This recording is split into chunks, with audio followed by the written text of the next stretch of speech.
Israel ने 26 अक्टूबर को Iran में कई जगहों पर हमले किए। इसके साथ ही तेहरान को चेतावनी दी कि अगर उसने तनाव बढ़ाने की गलती की तो जवाब दिया जाएगा। गाजा में हमास और लेबनान में हिजबुल्लाह के खिलाफ चल रहे हमलों के बीच इजरायली सेना ने मंगलवार को फिर ईरान को चेतावनी दी है कि अगर उसने पिछले सप्ताह तेहरान पर किए गए हमलों के लिए इजरायल के खिलाफ जवाबी कार्रवाई की तो उसे बहुत बड़ा नुकसान होगा। इजरायली सैन्य प्रमुख लेफ्टिनेंट जनरल हर्जी हलेवी ने कहा कि अगर ईरान ने इजरायल पर एक और मिसाइल हमला करने की गलती की तो वे उस पर अब की बार बहुत ही जोरदार हमला करेंगे। इजरायल ने कहा कि ईरान गलती करता है और मिसाइल दागता है तो हम एक बार फिर जान जाएंगे कि ईरान तक कैसे पहुंचना है, उन क्षमताओं के साथ भी जिनका हमने इस बार उपयोग नहीं किया, और उन क्षमताओं और स्थानों पर भी बहुत जोरदार हमला करना है जिन्हें हमने इस बार छोड़ दिया।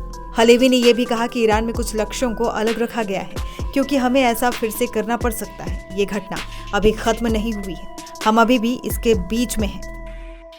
इजरायली लड़ाकू विमानों ने इस महीने की शुरुआत में तेहरान द्वारा किए गए बड़े बैलिस्टिक मिसाइल हमले के जवाब में शनिवार को ईरानी सैन्य ठिकानों और मिसाइल उत्पादन फैसिलिटी पर हमला किया।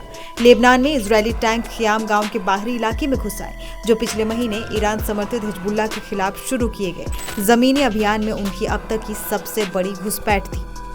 बता दें कि हिजबुल्लाह ने मंगलवार को ये भी घोषणा की कि उसने हसन नसरल्लाह के बाद नईम कासिम को समूह का प्रमुख चुना है। नसरल्लाह पिछले महीने दक्षिणी बेरूत में इजरायली हमले में मारा गया था। इजरायली रक्षा मंत्री योव गैलेंट ने कहा कि कासिम एक अस्थायी नियुक्ति है जो लंबे समय तक नहीं टिकेगी। हिब्रू में एक्स पर एक पोस्ट में उन्होंने कहा कि उल्टी गिनती शुरू हो गई है। पिछले साल 7 अक्टूबर को हमास के इजरायली शहरों पर हमला करने के बाद गाजा में युद्ध शुरू होने के बाद से इजरायल और हिजबुल्लाह लेबनानी सीमा पर लड़ रहे हैं। गाजा में मंगलवार को एक रिहायशी इलाकों पर इजरायली हवाई हमले में लगभग 100 लोग मारे गए। ये बमबारी इजरायल द्वारा UNRWA पर बैन लगाने के एक दिन बाद हुई, जो गाजा और कब्जे वाले पश्चिमी तट में फिलिस्तीनियों के साथ काम करने वाली मुख्य संयुक्त राष्ट्र सहायता एजेंसी है।